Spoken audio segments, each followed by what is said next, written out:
We got Dynamite with Warner Media. It's not on HBO Max. It's on TNT. And we got NXT on USA Network with NBC Universal. Big giant media conglomerates. But guess what? We're the independent boys talking about it. Boys and girls. Boys also includes the girls. I threw a boy. I threw a Z at the end. So you know it's a very inclusive statement. What's up, everybody? It's WrestleZone, the podcast coming to you on Wednesday night here, following up AEW Dynamite and WWE NXT. We have a lot of other stories outside of the Wednesday night TV shows, like how those shows actually got broadcasted tonight. Iridian Fierro is hopefully rejoining us here in just a moment, but Robert DeFelice is here. Robert is in the city where WrestleMania was supposed to take place, but it didn't take place there. I'm, of course, talking about Tampa Bay, Florida. Robert, Florida is a crazy place right now, isn't it? Yeah, I mean, and typically it normally is, but everything going on right now is just blowing this out of the water. I mean, we've got COVID spikes, COVID positive testings, canceled tapings, restarted tapings, friends and family at tapings, maybe not. Who knows?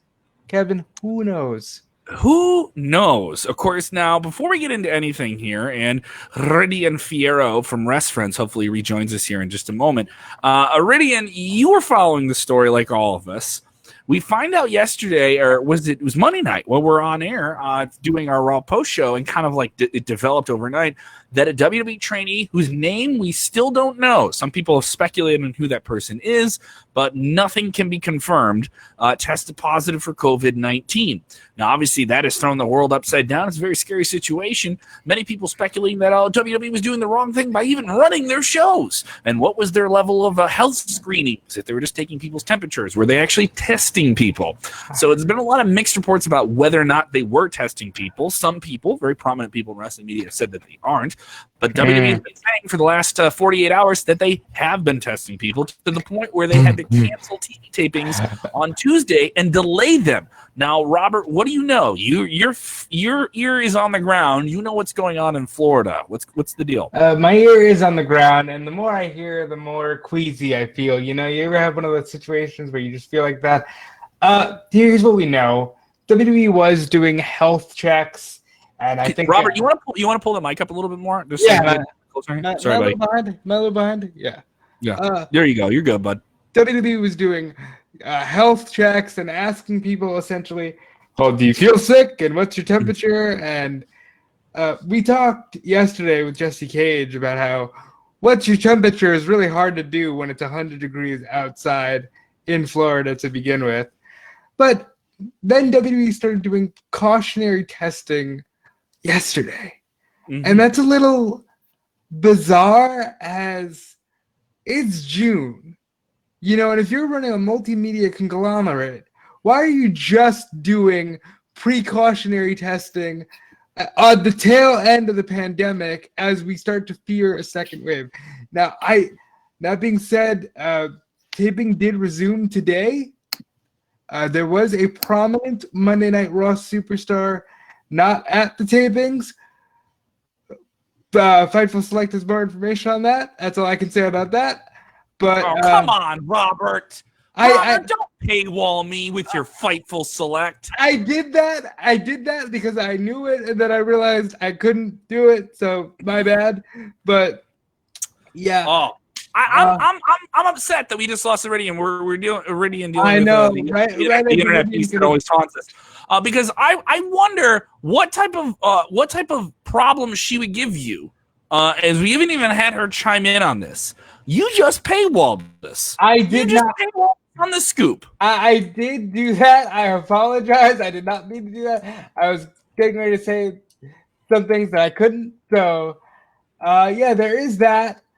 It's very concerning. Like, I don't know. I think WWE eats a lot of shit. They do because they're WWE and they're the machine. Yeah. But they need to be better about this. They need to be more diligent about this. But here's the thing. I don't think everyone who's saying they're not diligent doesn't know enough of what's going on with them. You know, if they ever said they weren't testing people, we don't know. We only know that they've said that in the last 24 hours. We've heard from some people that, yeah, they were testing people. They've said it once on TV that they have. Then other people claiming that they're not. Then other people, and then WWE claiming that no, there were just only people for WWE that were employees at the tapings. There weren't any other people. Then other people saying that no, there were fans there. So there's a lot of things going back and forth. And everyone's like, well, I don't like WWE, so I'm just going to go with the side that I like. It's getting to that point with this misinformation where people can just kind of choose the information they like. And guess what? That's how people choose precedents now. All right. So they just kind of choose the information they like, not the actual factual stuff. But I trust the facts that we do have here, that they are doing testing. They did delay tapings. And I don't care where you feel about WWE. Just to use this as an opportunity to trash on them, to me, is just really, how do I put it? Like you're playing with people's lives then, man. Come on. Is that necessary? No, you're absolutely right. But I think, not to get weird and political here, but that's like media in general now.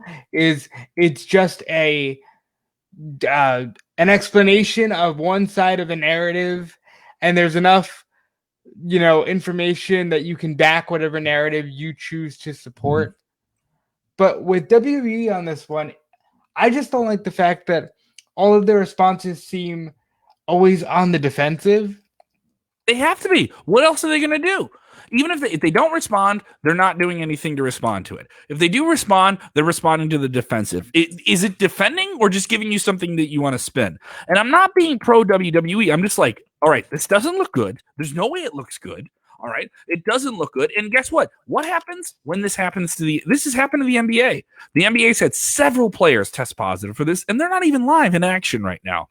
Major League Soccer is going to be in Orlando. They're going to have all their players there. They're going to have them in quarantine for 45 days. What happens if any of their players get it? Is that going to shut the whole tournament down?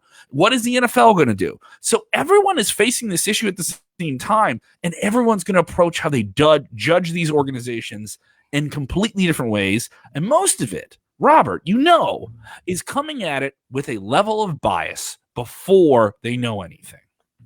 I agree with you.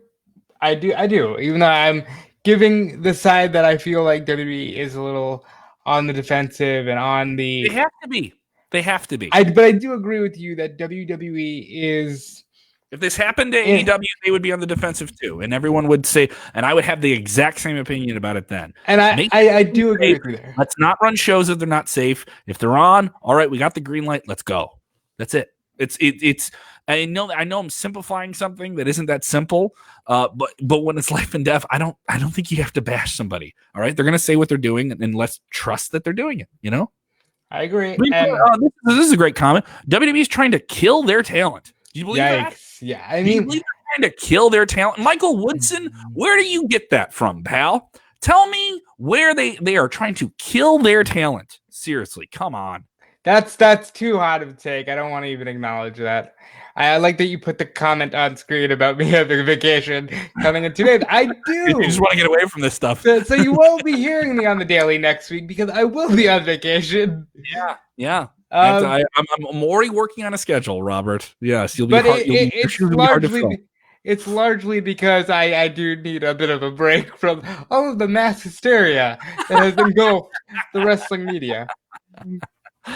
Yeah, it's pretty ridiculous. Yeah. So we do have plenty to talk about here. Is Iridian coming back? I just want to put this out there. No, her connection problems are too bad. She said she wouldn't be reconnecting with us. Did you get that text from her? You get that message? Yeah, I did. I did. Cool. No problem. I completely understand. Iridian has always been a faithful. She did follow with us. Sorry, guys, not letting me reconnect. I'm out for the night. No, Iridian is so great. Go check out her show, Rest Friends. That's with a W in front of the rest. It's available on YouTube and podcast. We always appreciate our love and appreciation for her and Teddy, everyone over at Rest Friends. She also says, Kevin, please roast Robert in my honor. I will do that. Asked you politely. I feel like that needs to happen. I will gladly do that. You asked like I'm not going to. But no, she was with us live. She didn't even get a word in on the show, and I feel bad. I know that does suck. But yes, check out Rest Friends. And we got a whole bunch of other stuff to cover because, Let's talk AEW Dynamite. They had an episode tonight that you got to cover. I covered NXT. That's the way we do things. Before we jump into this, let us know what you guys thought of AEW Dynamite. What was your show that you enjoyed? What was your favorite moment? Get your comments on screen with us if you're with us live. And don't forget to share that link or what, Robert? or you stink, and you don't want to stink, especially in times of pandemic. You don't want to stink. You don't want the bad breath because you got to wear a mask, and it's gonna just blow right back in your face. Don't stink. Share the link. Do the thing. Don't stink. Share that link. Hold on. No, Laura Rock. It was Mojo did post a video of himself getting tested. He did not test positive.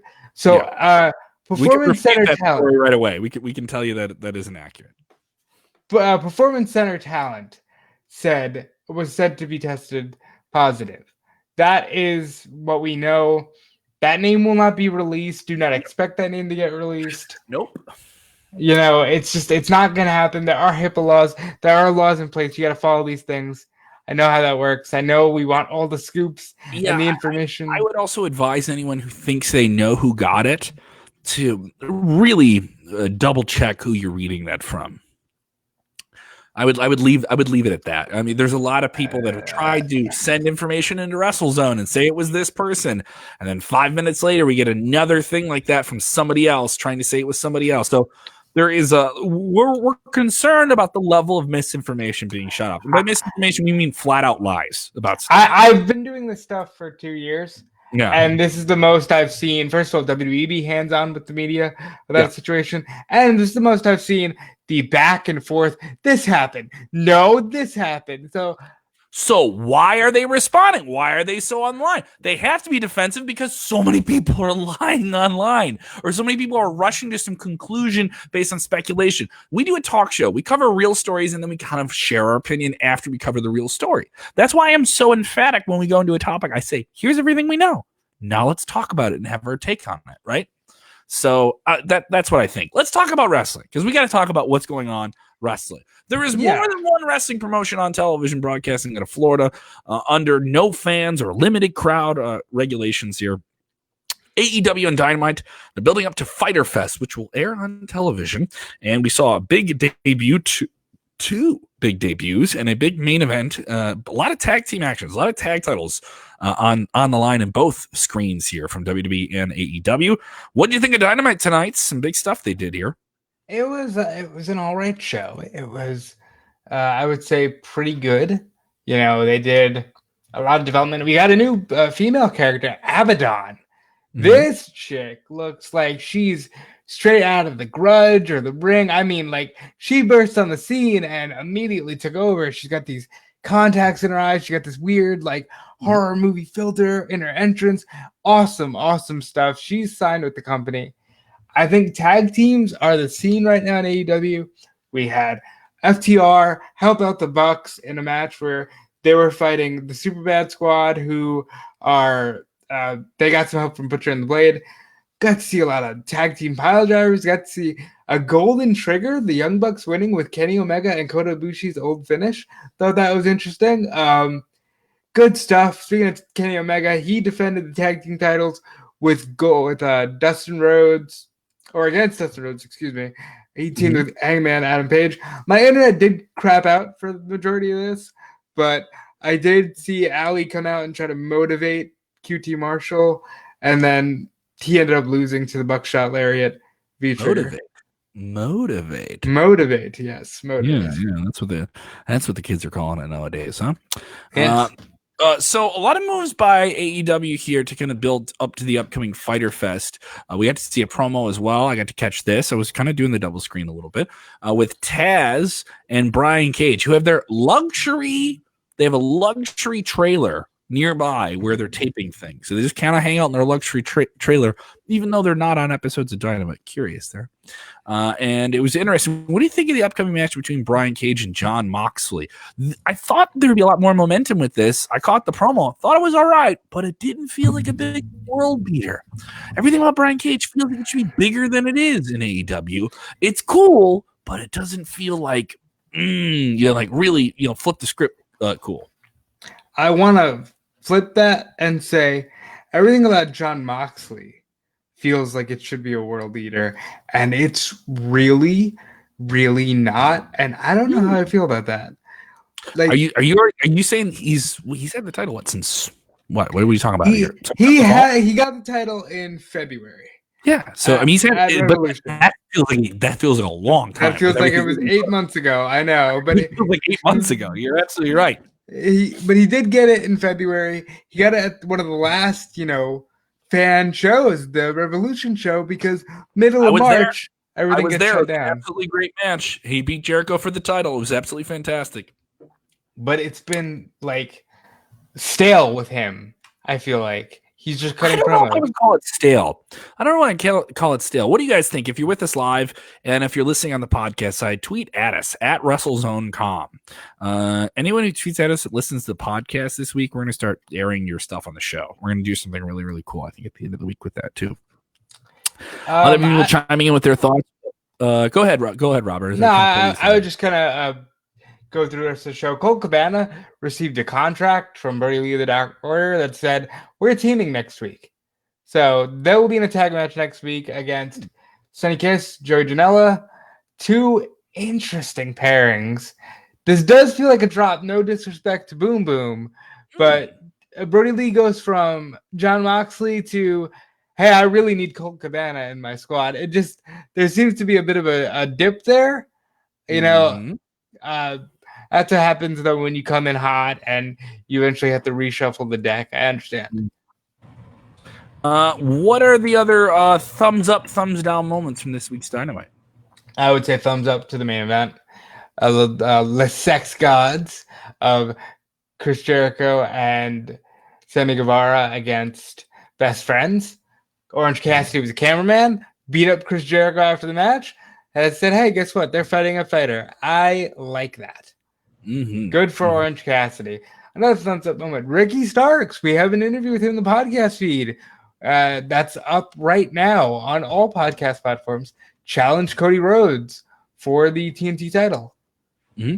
Yeah, I mean, we were trying to get the scoop from him a few weeks ago, and it genuinely, and from backing it up after talking to him, it genuinely felt like, all right, so there's a possibility that Ricky Starks could end up in any of the other promotions that he wasn't in. He just left NWA. And so it was interesting what it was going to be. It isn't clear, though, if he signed a contract with AEW. It's worth noting.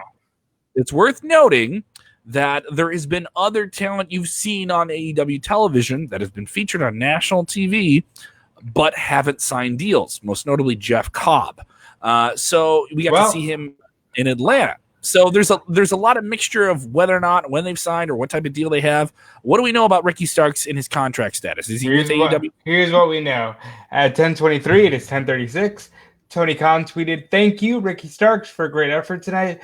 While he didn't win the Open Challenge and TNT title, he opened a lot of eyes on Dynamite. Thank you, Cody and Arn, for nominating a great challenger. I was glad to sanction the match. Now, congrats, Ricky, you earned it." And it says, "Absolute Ricky Starks is all elite."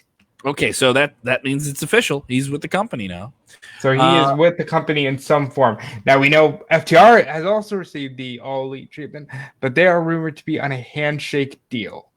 So they're rumored to be a handshake deal. It's also worth noting that All Elite is a lot more flexible than, say, WWE is. You sign with WWE, you're in their fold. Maybe we'll let you do some other things if you're in NXT. Maybe we'll let you over at an Evolve show. We'll talk about the sorry state of Evolve. Yeah. But if you're in All Elite, like a Chris Jericho, a John Moxley, you can go over and have a match or two in Japan. FTR has made it clear that they want to do something outside of All Elite Wrestling besides there. That's been abundantly clear. So Ricky Starks comes into AEW on a very, very large red carpet debut, if you will. He gets to go right in the ring with Cody. If not the top guy, one of the top guys. He's in the top 5 for sure in the company, and he's a guy with a lot of momentum and a lot of hype behind him. But we've seen a lot of people debut like that in wrestling anywhere. Come in big, open up big, a lot of potential. How do you sustain that, especially when you're in a real pool of sharks in AEW? There's a lot of people still fighting for spots there.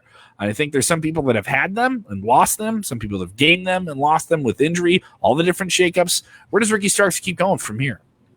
I think he goes he'll be featured on Dark prominently, but that's only because that's where they put you when they're figuring a spot for you. Ricky Starks is going to be a big deal. I like what I saw today, but I do want to throw the spotlight onto Cody who cut a very interesting promo pre-match. He said, last week I got attacked by Jake Hager, and suddenly I look around. There's no Bucks.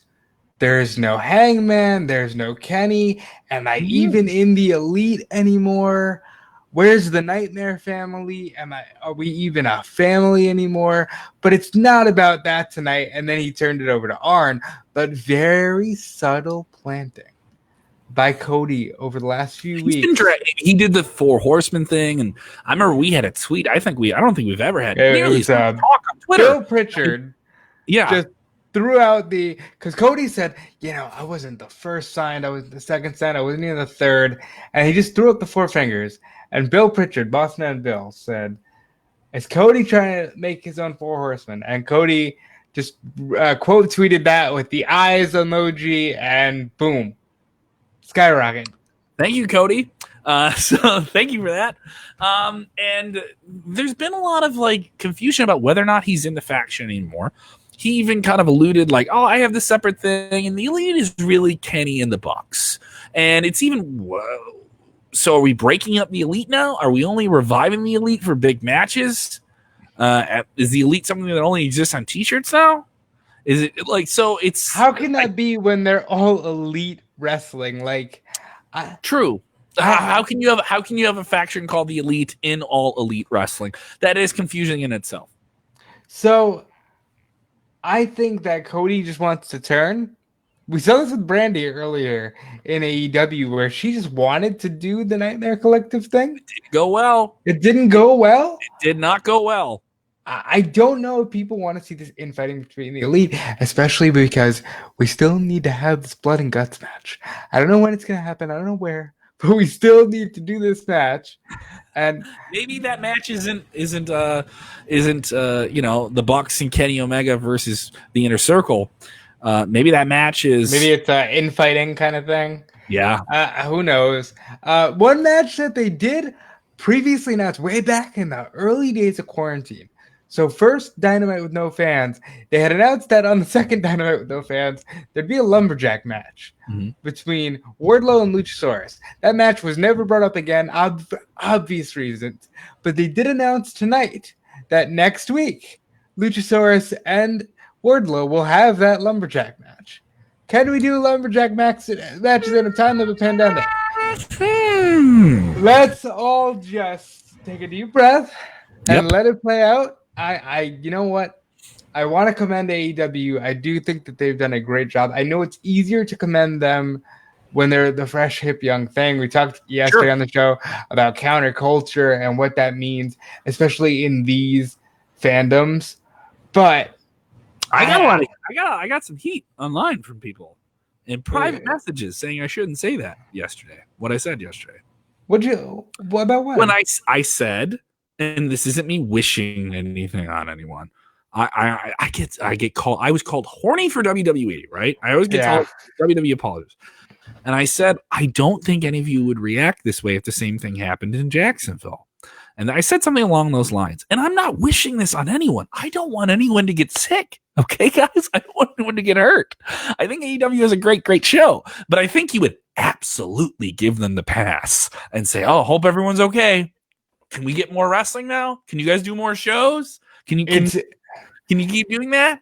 If come on, you know what I mean? It's less that Kevin. It's less that Kevin, in that sense, has a hard on for WWE, and more that he observes. It is his job as the social media manager of a wrestling website to here are the holes that I'm poking in a lot of different arguments. You know what I mean? Yeah, I mean that's his job.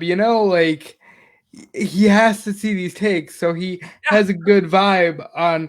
But what are they gonna say? I think they're gonna say this. Nobody would wish any ill will on anybody, even the people who reportedly have said the pandemic is at work. That I heard that's happening over in the land of WWE. Nobody wants anybody to get sick. We just want everybody to be healthy. Yes, we want wrestling, but I want people healthy first and foremost. Yeah. Robert and I were supposed to hang out at WrestleMania. It didn't happen, Didn't happen. We'll do it in the future, man. We'll do it in the future. Here's my 32. Here's my daily when this is all over, like conversation. So let's get into everything else on Dynamite. What's the overall vibe you think going into Fyter Fest? If Fyter Fest was next week, do you think this show would have sold you on them jumping into what's a kind of live pay-per-view, a live premium show? Because WWE's trying to do the next thing over the next 2 weeks as we kind of leap into what WWE did. What do you think here? Does this make you pumped for Fyter Fest? So I was initially set to go to Fight for the Fallen last year, and one of the first matches announced was Kenny Omega versus Shima, and I immediately went, "Oh, this is a filler show," and like that's the same vibe I have here, where it's like I want to see Jericho versus Cassidy, right? I want to see Penelope Ford take on Hikaru Shida. I want to see all that. I don't get the vibe of coming out of Fyter Fest. We're going to have this, wow, look at all this crazy stuff that happened. I do think, especially in the Moxley category, this really feels like Challenger of the Month. And Brian Cage shouldn't just feel like Challenger of the Month. It's just a weird vibe. That is disconnecting me most from what AEW is doing. It looks like it in your house.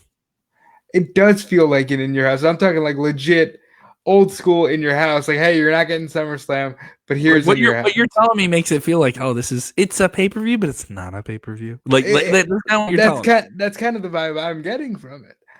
But they're making do, and they're doing great by making do. I would never want to make you think otherwise.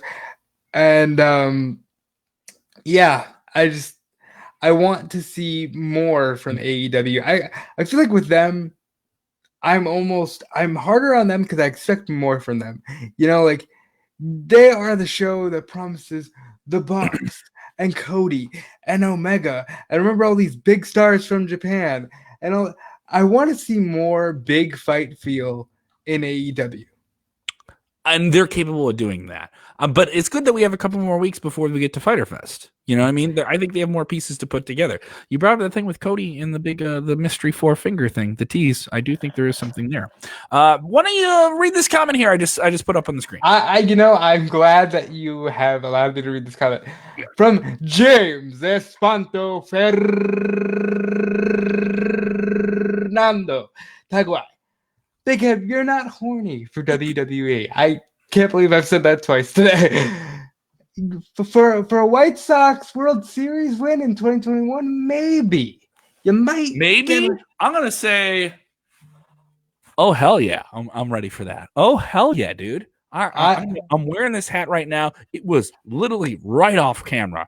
I did not have to reach for this. South Side, 35th Street, baby. All right? We're going to the South Side. All right? Don't tell me about them Cubbies. All right? My Southsiders, the good guys that wear black are going to make it happen. All right? They are going to win the World Series because it's a 60-game season. So that's what I'm hoping for if we get Major League Baseball this year. The Yankees literally own the entire league. The Yankees are baseball. Whatever. I'm also Yankees, the golf country club of baseball. That's what they are, man. Come on. The Yankees, just buy another team. That's what they always say about the Yankees. But we're not a sports talk show. We're a pro wrestling talk show. So let's get into WWE NXT.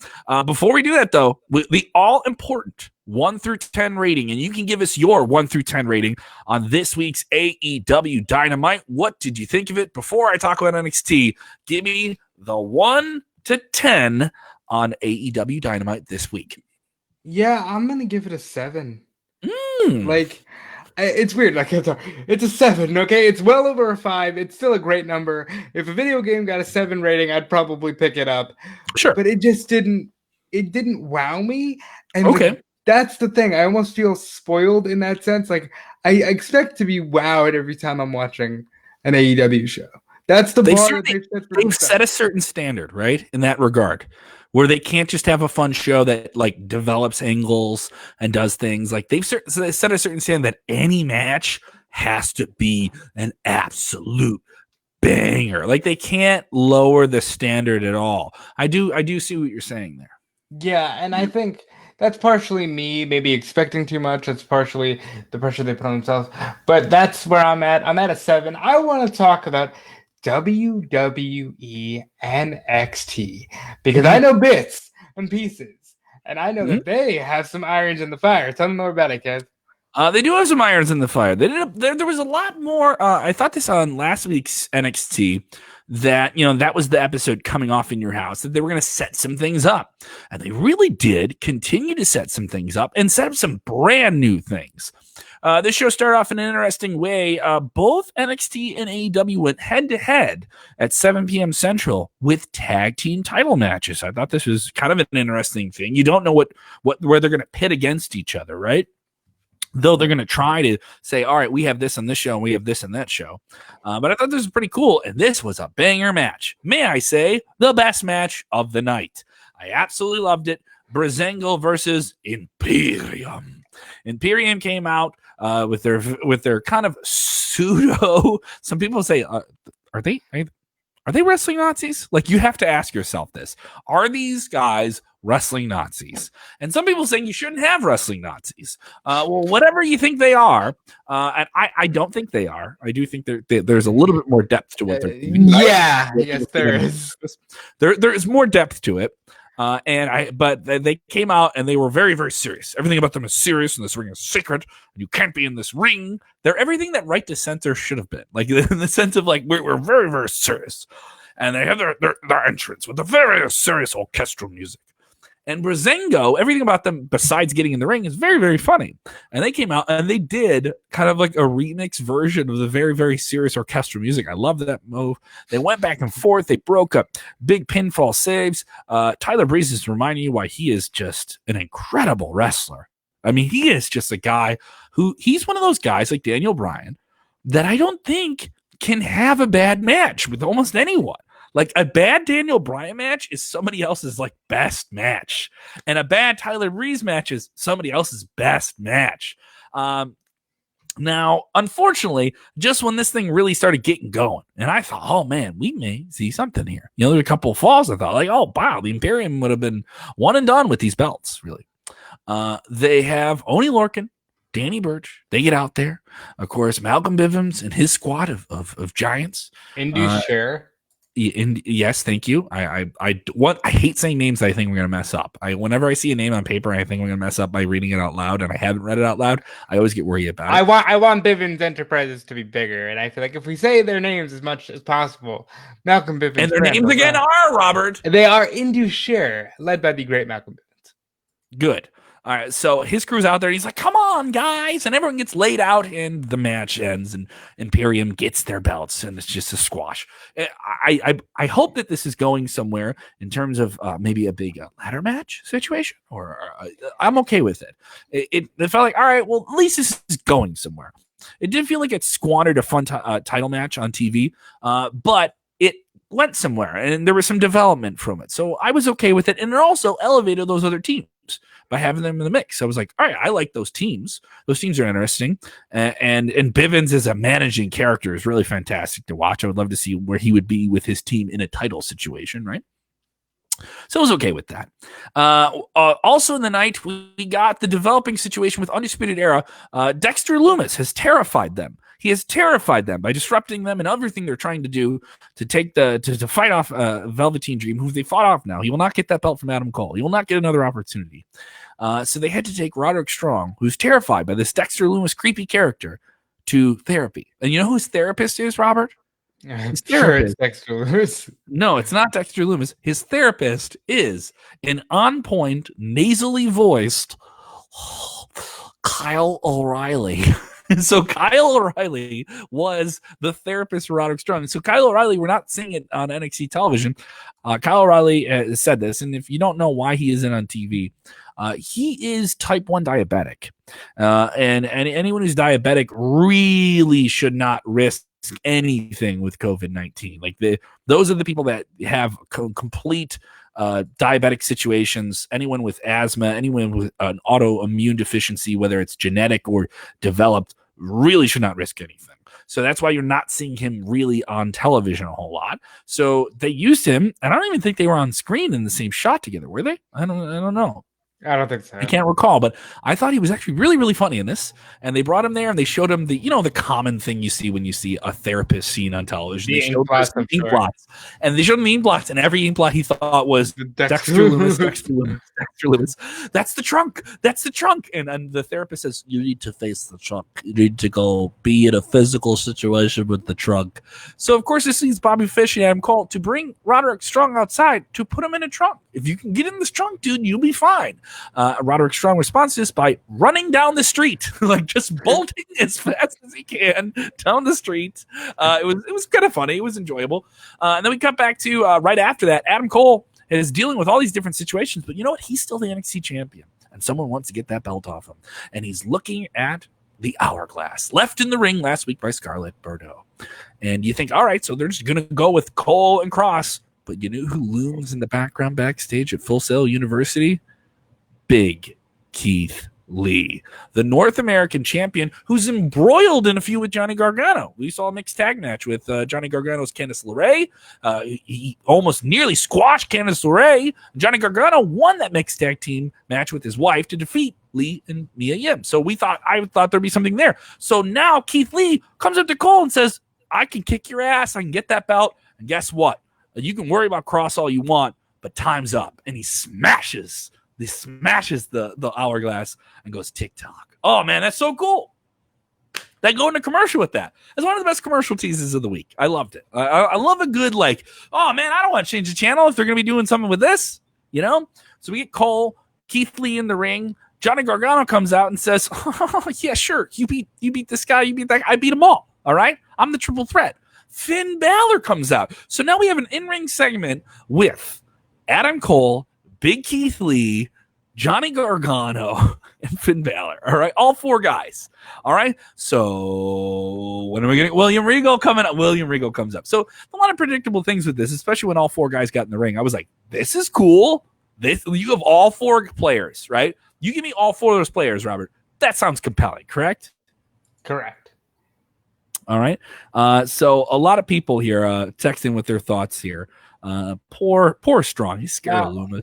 Poor guy. I do want to say credit to Roddy. You know how sometimes dudes become so good in the ring that you're just like, they're wrestlers. They can never be characters. Yeah. Roderick Strong is one of those guys where you kind of thought like, oh, he's just going to get the Dean Malenko tag on him. He's only going to be a great wrestler.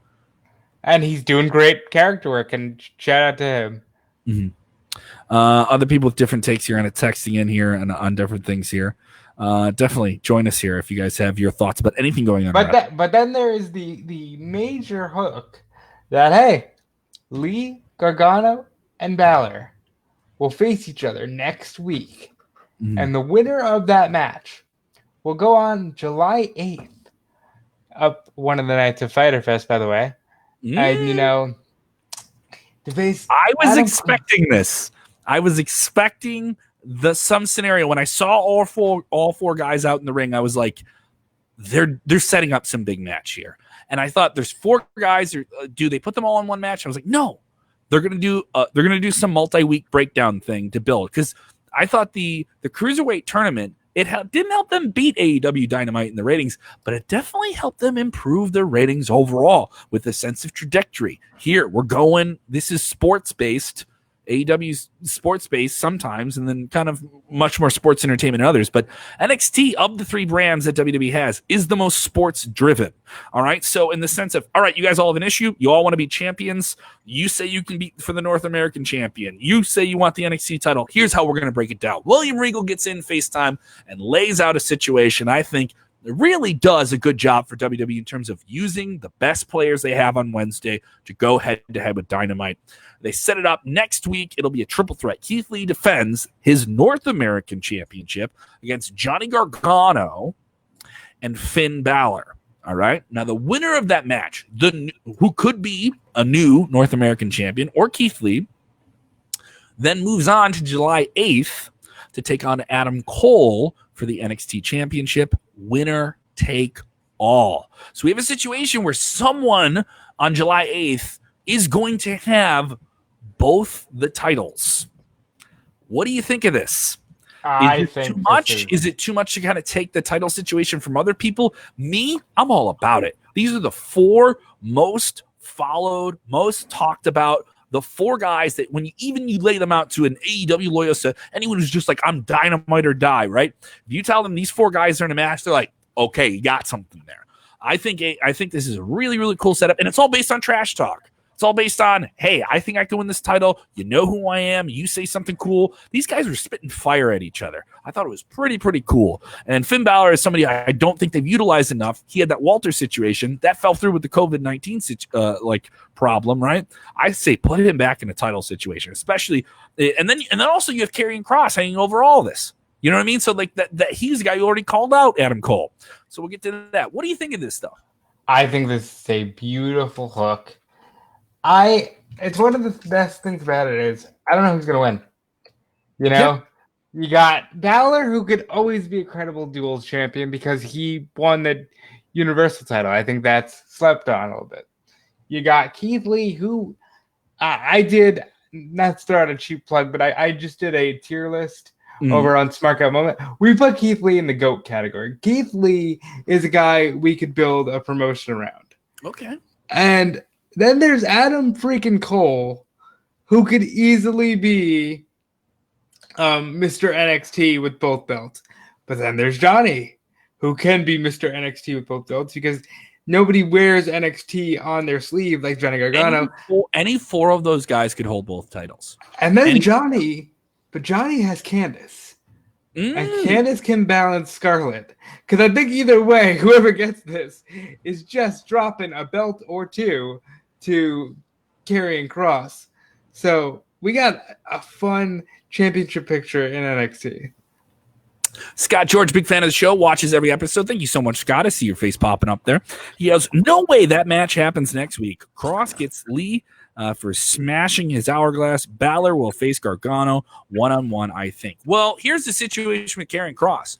Last week, he called out Adam Cole, and that looked like we were going. So I really am surprised that AEW kind of reverted from what happened last week to this new scenario that holds off Kross and the NXT champion, whoever that may be, because Thick Boy Bronson Reed laid out his opponent in quick fashion in a very much a squash match that ended less than 20 seconds. The Thick Boy is quite thick and quite powerful. And this New Zealand, I believe he's from New Zealand, I'm correct, because that was the accent I was feeling. Yes, I believe so. And with his nipple poking out of his singlet, I couldn't take my eyes off. Anyone time a wrestler has a singlet on and their nipple pokes out of it, I don't know why my eyes goes to it. All right, so nips out. He calls out Karrion Kross for next week. I thought that was quite interesting. I don't think Karrion Kross is going to walk right through Mr. Bronson Reed, but this will be a little bit more of a smashing for him, if you will. Smashing stuff. What do you think of Karrion Kross here? Teasing so much with him. They fed him they fed him jobbers for weeks and weeks and weeks. Then he destroyed Tommaso Ciampa. Now we just get him in glimpses and shadows and symbols, and Scarlett Bordeaux representing him. This week they even had him walk over to the smashed hourglass and step on it, just to tease it. Just little things. So little gives you so much more with him, right?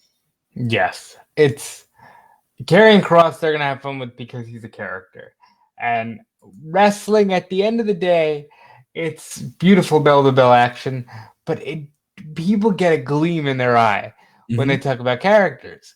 And Karrion Kross just gave them months and years of brain juice and ideas that you can formulate into future feuds with even main roster guys. I'll say this. He's a very cinematic character in the sense of the way you can film him, the way he's paired with Scarlett. He's very much a cinematic character. And that's why I was seeing people talk about him the same way they talk about Bray Wyatt, where fans are already fantasizing how he can be presented and how his merch should look. I saw more fan art for a wrestler I hadn't seen on television when I hearing about him.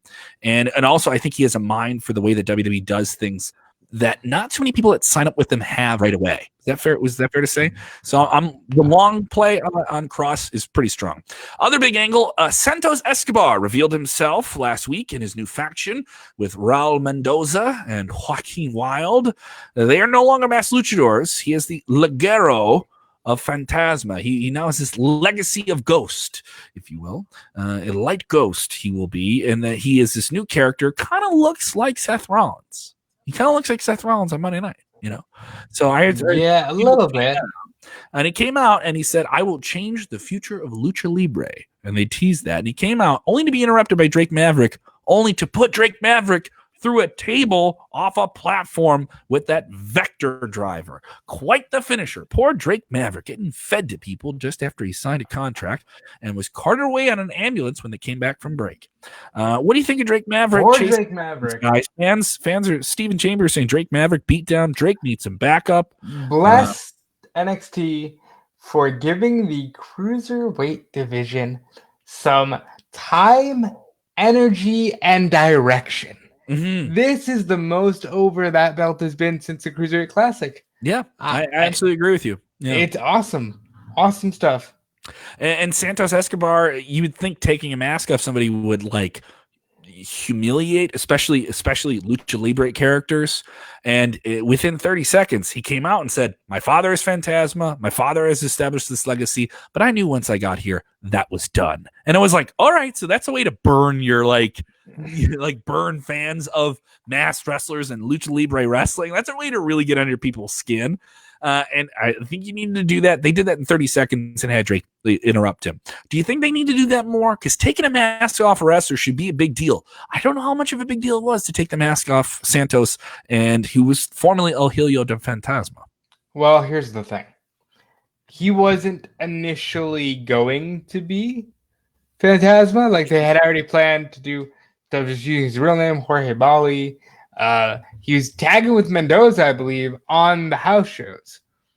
House shows go down, Cruiserweight title tournament comes up, let's utilize this name value, and then we're going to take the mask off you and market you, because it's kind of like Hunter said this about Andrade. Andrade wrestled with a mask in Mexico too, La Sombra. But Andrade's a good-looking dude. Angel Garza is a good-looking dude. Hide that face. Come on, $1 million face. You can't hide that face. Santos Escobar is a good-looking dude. You're not going to hide the face, especially when it comes to masks. You're not going to outmarket Ray, okay? You're not. There does seem to be this thing of we can only have so many mask guys. Because it's not going to be more than a few. If Sin Cara taught them anything, it was you're not going to outmarket Ray, so let's play to your strengths. True, and if you're a masked wrestler, you can get lost in the shuffle in WWE. I think that's an unfortunate thing. Because then you're just going to be, he's like Ray. Or Lucha House Party. Those guys are cool, and I'm not dissing those guys. But if I told you they're with WWE and you haven't seen them in a while, you're like, oh yeah, and that's not a rib. It's just perceptions. It's just the way we perceive things, and how not a rib. So it's not a rib. Don't quit saying those things are ribs, guys. Ribs are delicious. All right, don't insult ribs like that. Before we wrap up things here on NXT, they did a handful of different things to set up stuff. Robert Stone is a ridiculous. My favorite. Robert Stone was this manager of superstars, and he had Chelsea Green, and he's so rich and he's wealthy, and he has his skinny suit that's fitted, and you don't see his socks, and he's had the same suit on for weeks. Apparently he's devolved into being drunk. He pitched Rhea Ripley to be her manager. She slammed him into the garbage. So he said, is there still a chance? He tried managing Aaliyah. That didn't turn out well. She lost the match. And now we see him as Killian Dane was defeated by Damian Priest. A match that was fun. Just a good match. It wasn't bad, but it's not worth mentioning. But as Killian Dane, it's worth mentioning. It's fine. But I'm so much more interested in what they're doing with Robert. It's very funny. All right. So he's drinking out of a bag on the hockey boards. Killian Dane hits the hockey board, knocks him down. Leah comes out for a match with Xia Li, only to stop the match and go pick up Robert Strong, or her manager, who wasn't at ringside for some reason, and bring him to ringside to have him get up on the apron and start yelling at the referee, hey there, ref, what you doing? And then throw up in the ring. He threw up in the ring, which helped Aaliyah distract Xia Li and pin her. I'm sorry. In terms of how you could utilize vomit to win a match, this may be the best one. He then fell off the apron. I don't want to say I was entertained by it, but this was done really well. Robert Strand, the drunken brand, he really pulled this off.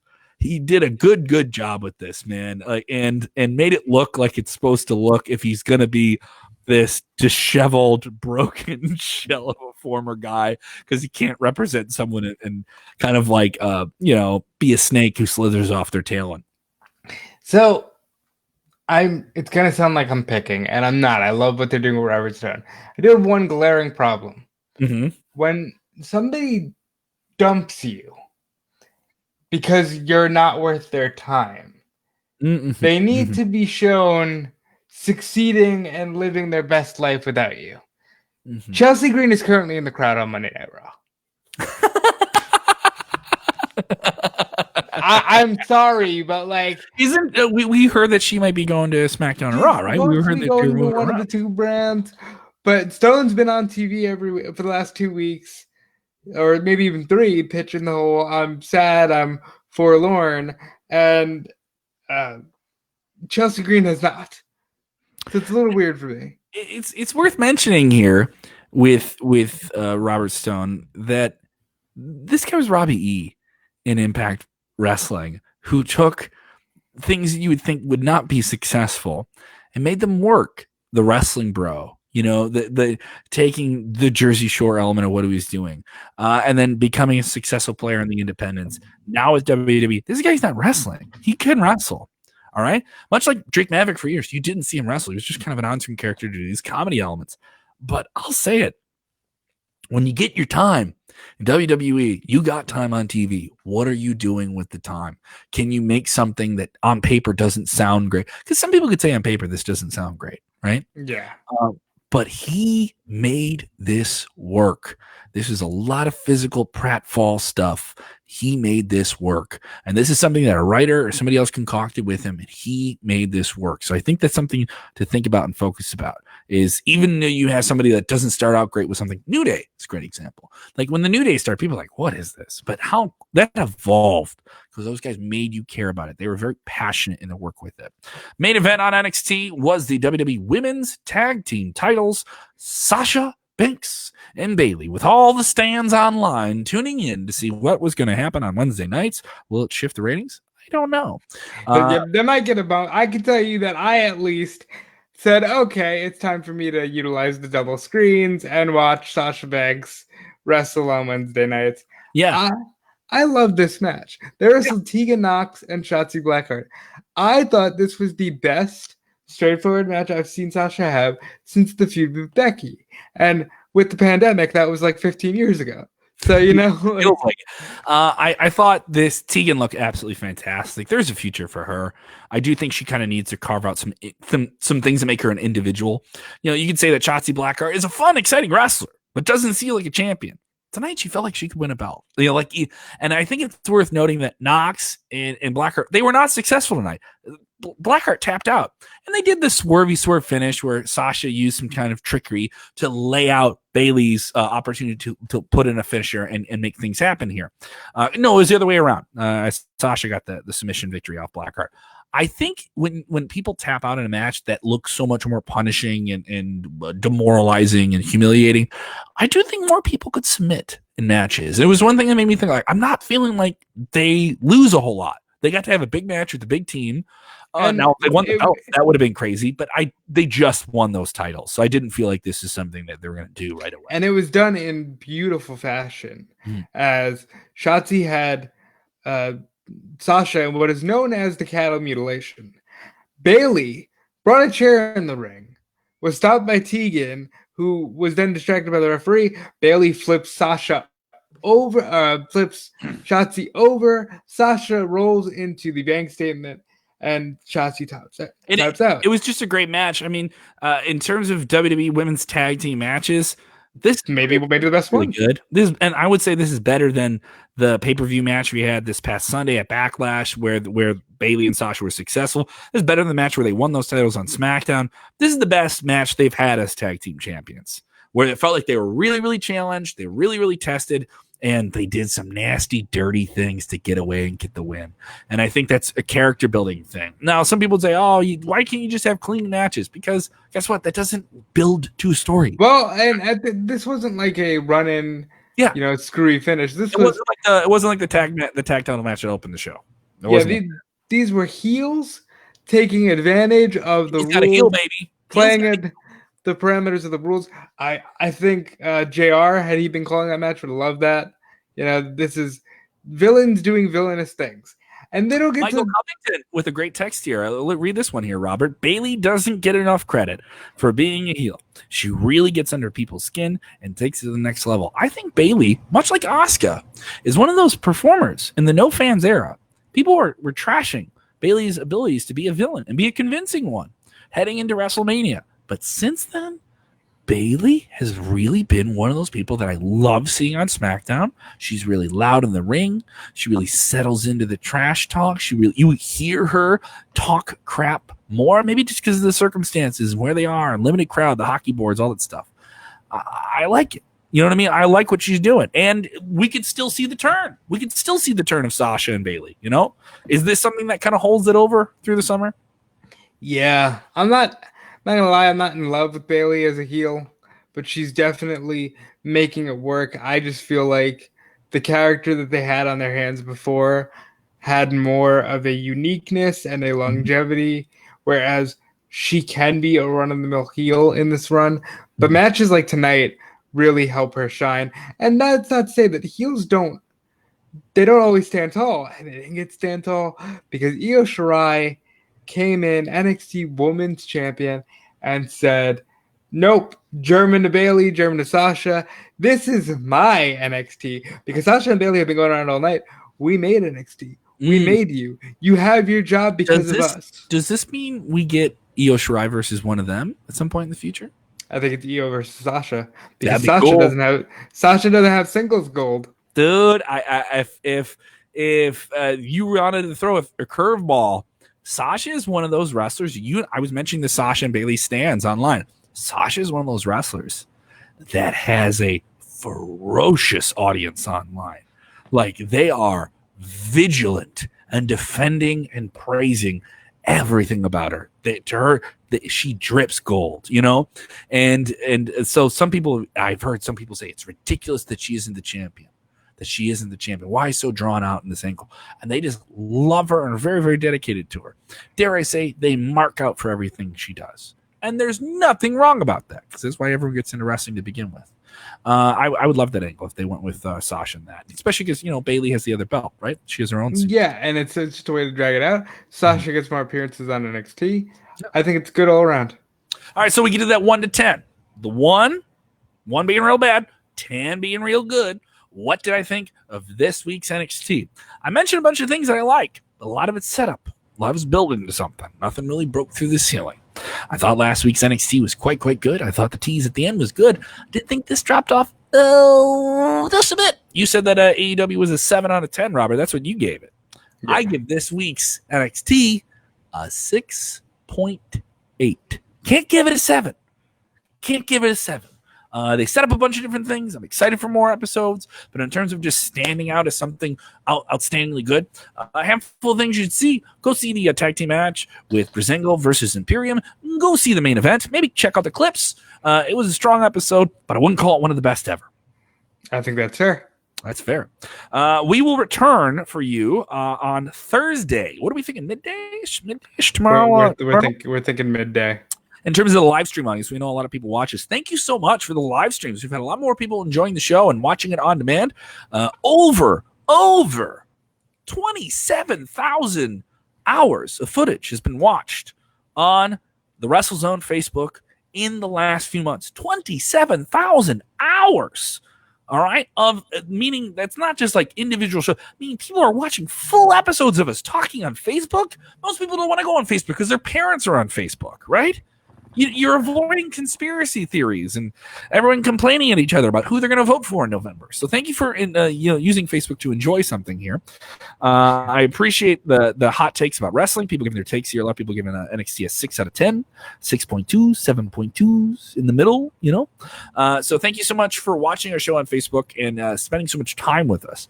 So here's what I'm going to ask of you, the faithful audience, the Laura Rocks, the Scott George, the James Espantos. We see your name pop up on screen. You're a part of the show, all right? Here's what we're going to ask of you. The podcast. Let's get that going, baby. Let's get you in your ears. We do the dailies here on Facebook, but the podcast is really popping off and starting to grow, and I want to make it grow even more. All right, so subscribe to WrestleZone Radio, looking for that WZ red and black logo like it's Wolfpack in 1996. We are available on Apple Podcast, iTunes. So some people have discrepancies about that, but look for that purple logo. If you have an Apple phone, you have a podcast right there. Subscribe to us, listen to different episodes. There's a lot of exclusive interviews up there. We just dropped one with Aiden English, formerly of 205 Live, formerly of SmackDown, tells us about the future of his career, fellow Columbia College graduate. Last week we spoke with Chris Jericho of AEW about his brand new musical project and how he wants to fight Mike Tyson. Exclusive interviews you're not getting anywhere else. All right. And let's be real, Chris Jericho is going to talk to you about a little bit of the bubbly.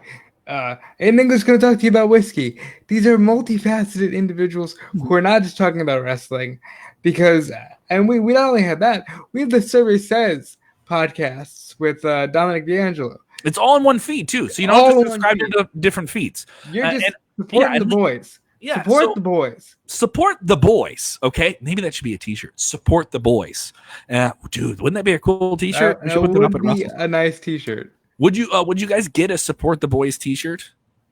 Well, before we put out a T-shirt, you need to do the thing. I showed you the one that I got from WrestleZone.com, right? Yeah, I think you wore it the other night, didn't you? I got to show it to you. It is clean, by the way. I didn't just wear the same shirt. I got the baseball tee here. I'm loving this. I love the fabric of it too. That's right. I bought our own merch too, by the way. So I got this great baseball tee. So this is something you can wear in the fall when it gets a little bit chillier. All right. So you have something like that and you can still wear it this summer. Cover up them elbows. All right. So look at this. Great here, black on gray. You can get it in any different color you want. So go check out the merch as well. You can get mugs, I believe. I think there's mugs. I think there's we do have mugs. We have the I Voted for Jack Tunney t-shirt that's as well. Hysterical. There's polos if you want to go to your next job interview and rep the zone. It's just the easy logo, so people will be like, "Is that a wrestling shirt thing?" Some people don't want to wear a straight up wrestling shirt. I understand that. So go and check it out. It's at WrestleZone.com. Just click on the merch tab, and also all of our podcasts are up there as well. Support the website. You guys, we're owned by a big company, but we're still a bunch of boys just doing our wrestling thing. We are the boys. We are the. Like, it's the names that you see, me, Tyler, Bill, Dominic, Colin, Andy, we're a very tight group of dudes who are trying to give you the best curated wrestling content on the internet. And I think we do that and we do it damn well. So support the boys. Support the boys with a Z. So we can say, put it up. All right. So we will be back tomorrow. I think it's time for another Trivia Crusher. Don't you think, Robert? Is it? I feel like I just survived that one yesterday. You just got out of it last week. Can you survive it again? As long as there's no Tyson Fury questions, that might be okay. All right, so what is the Trivia Crusher? If you're listening on the podcast, or of course you're watching here, on our next episode, we will come back to you wrapping up the week. 4 episodes, Monday through Thursday of WrestleZone Daily in the podcast feed, on your Facebook, on your YouTube. All right, but when we do the Trivia Crusher, we test the mind of Mr. Robert DeFelice. We test the mind, all right? And we try to see if he can defeat the Crusher. What is the Crusher? As it is the all-important 10 is the most important number. Can he defeat his score last week? 9 out of 10. Robert had a near perfect score. But can he defeat the computing power of the Crusher, which pulls random trivia questions from the wrestling week that was and spits them out to me on a perfectly printed manila envelope? And I open that envelope before the show starts and I answer those questions in real time. Do you think he can do it? What do you think you're going to get this week? Robert, can you get a perfect score? Robert, I'm going to say, I doubted you before. I will continue to doubt you. I don't even think you're going to be able to beat your score from last week. People... You seem frazzled. You seem stressed this week. I don't think you have it in you. People are fallible. People make mistakes. You gotta be humble in every walk of life. Of course, I'm gonna get a perfect score, Kevin. I am Mr. 10 out of 10. I'll say it again. 10 out of 10. 10 out of 10. You get 9 out of 10. I will this time. Okay? I have a goal. I have to be better than I was, as we should all be striving to be in life. And I will get 10 out of 10. And I'll say it again. 10 out of 10. All right, Robert, what else do you have going on in the world of wrestling? There's Fightful.com. I'll be on vacation for the next week, so I won't be on there this week. Good. You can go on vacation if you work, if the Crusher gets your ass tomorrow. And then there's Smart Gut Moment, and we just spent 3 hours today ranking the entire roster, men and women. We got 2 separate videos on YouTube, one for the men, one for the women. See who we think are the GOATs, the main eventers, the drizzling poops. That's out there. It's a good one. Really go check that out. All right, yeah. So definitely support the show, share the links, pass people on. I will be live on stage in Valparaiso, Indiana tomorrow night for a private show, and then Friday night I will be live for another show. Positive vibes, I think is what you consider me. And this weird because I would normally be all about the positive vibes. Yeah. But considering the pandemic, I'm gonna give you hopefully negative vibes. Like, oh yeah, no, you're right. Yeah, I want the negative vibes, right? You want the negative vibes right now because positive ain't good right now. I've done comedy once since this started. I've done some like Zoom shows and different things like that I haven't talked about because they're private. So this is the first time I'm doing a real show. They're expecting a good crowd at the Market Lounge. I haven't promoted it much here on WrestleZone because they said we're doing okay. So I haven't really need to talk too much about it.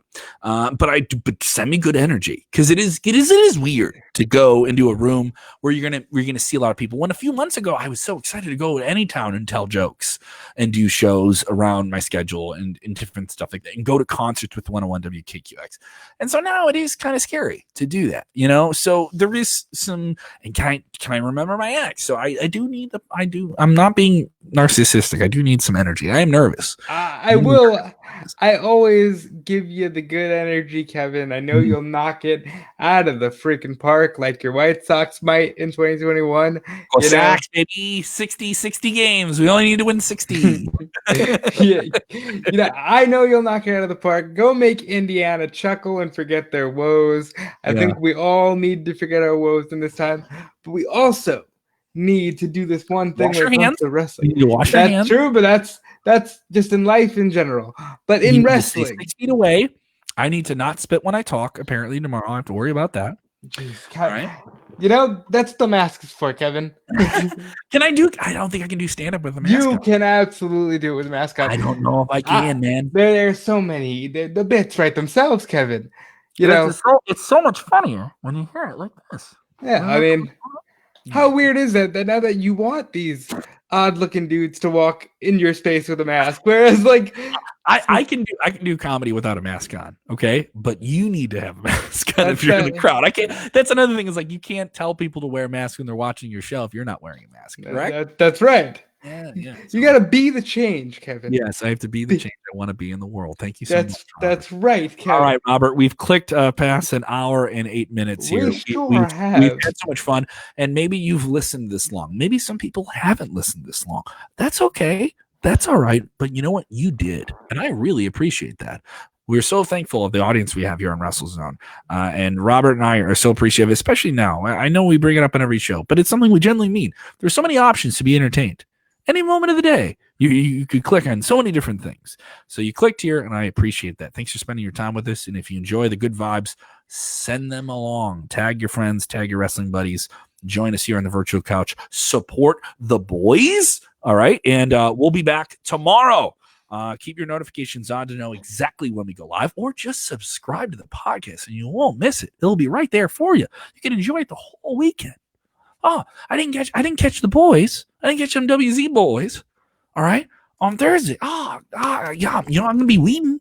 On Sunday, I'm going to be outside and getting some fresh air.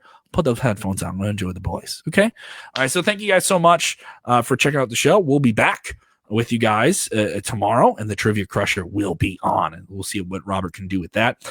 Follow the show at WrestleZone.com on Twitter. Of course, here on Facebook, like the page if you haven't already, and turn your notifications on so you know exactly when we go live. We're on YouTube. We're on all that good stuff. And when we watch wrestling, Robert, what are we supposed to do?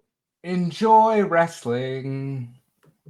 You sang it. That was in tune. Yeah.